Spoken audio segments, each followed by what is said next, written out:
Para não ser desnecessariamente longo, escrevi as poucas palavras que hei de dizer.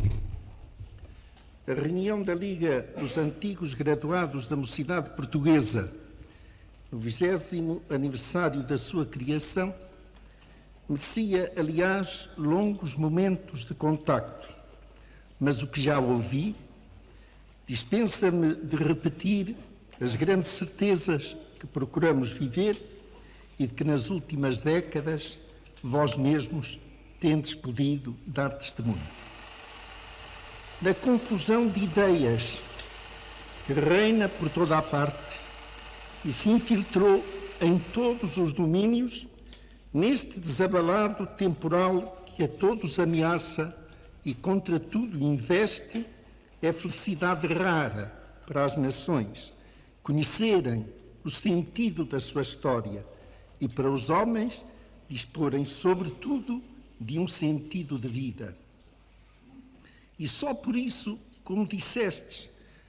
estivemos tão naturalmente em paz, para a qual trabalhamos durante largos anos, como estamos agora em guerra, em que nos empenhamos seguros da nossa razão. Se não víssemos com clareza a causa da luta, não poderíamos conduzi-la com serenidade e firmeza no meio da vozearia universal que desconhece ou deforma a verdade dos factos, acende as paixões, perturba a razão dos homens e a consciência dos povos. Respigo das últimas dezenas de horas, só de horas, o seguinte: um ministro responsável de um povo altamente civilizado afirma, em face de uma grande Assembleia Internacional, que não devia limitar-se a esconjurar a União Sul-Africana, porque também havia opressão em Portugal e em Espanha e nos países da América do Sul. Um chefe africano, conhecido pela inexplicável fobia que o move contra Portugal, lamenta numa corte europeia da maior respeitabilidade e diante da rainha de quem era hóspede, não terem os súbditos desta, em tempos recuados, praticado contra nós e noutros pontos do globo, façanhas como as que enfrentamos no Brasil e em Angola. Porque, se assim fora, já os respectivos povos gozariam da independência, da cultura, da extremada civilização de que o orador ali dava tão exuberantes provas. Ao mesmo tempo, da República da Guiné afluem aos nossos mercados junto das fronteiras e aos postos médicos portugueses gentes que parecem precisar de géneros e de cuidados muito mais importantes para as populações que as armas fornecidas pelo seu governo aos terroristas, que, excetuado o fruto das pilhagens, não podem tirar das suas predações qualquer outro proveito. Das mesmas terras chegam populações com seus gados e outros haveres para fixar-se no nosso território da Guiné, sem que levantemos o escândalo de refugiados que evitam a opressão e crueldade dos governantes, pois só vemos no caso, pobre gente, que entre nós busca ordem para o seu trabalho e paz para a sua vida. Do Senegal, agradecem-nos a maneira como tratamos as populações fronteiriças, o que não impede sejam apresentados de vez em quando protestos na ONU pelas bárbaras agressões por nós praticadas contra o território senegalês. Do Congo escorre diariamente para Angola um fio, por ora ténue, de exilados, homens, mulheres e crianças famintas, que pretendem voltar às suas terras e à obediência das suas autoridades legítimas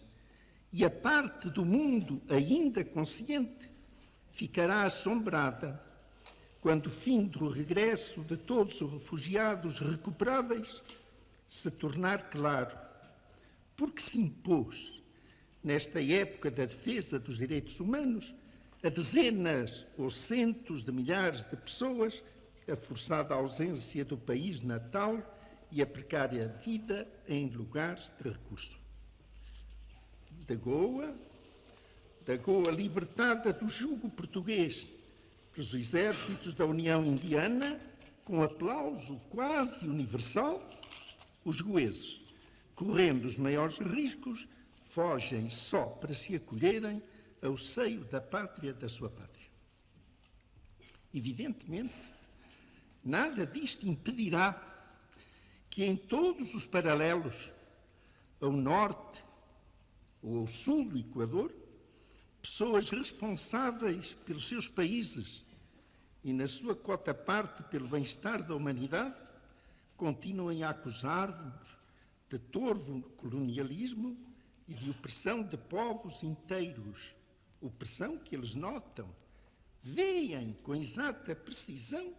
na Guiné, em Angola, em Moçambique e aqui mesmo em Lisboa. Mas então direis vós, é que há maneiras diferentes de encarar os problemas e daí tal diversidade de posições. Eu diria com mais propriedade o seguinte: a verdade é uma só. Rompido o equilíbrio em que durante muito tempo se viveu, as sociedades humanas buscam, na confusão daí resultante, novos equilíbrios para os seus interesses, e estes são, no fundo, económicos e políticos, embora ocultos sob a capa de ideologias que nada ou pouco têm com a essência do problema. E é esta a razão porque não pode pôr-se na asta pública das discussões apaixonadas o que respeita vitalmente à nação, como do começo a forjaram e a foram pelos séculos moldando os nossos maiores. É, pois, a nação que está em causa. E diante do problema da sua existência e identidade histórica e moral, não me parece que haja lugar a escolhas.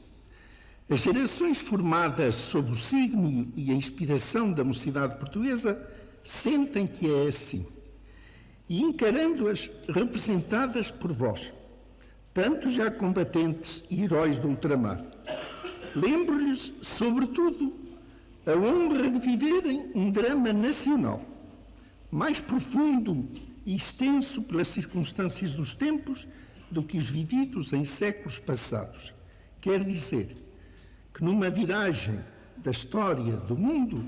vós tendes a honra de escrever um capítulo transcendente da nossa própria história.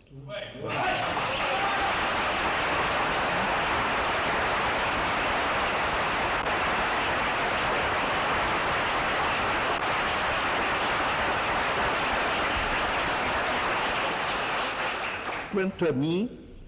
nada mais pretendo que saber interpretar o vosso pensamento e, como indicava filosoficamente um antigo político, pois que me chamais chefe, sigo-vos.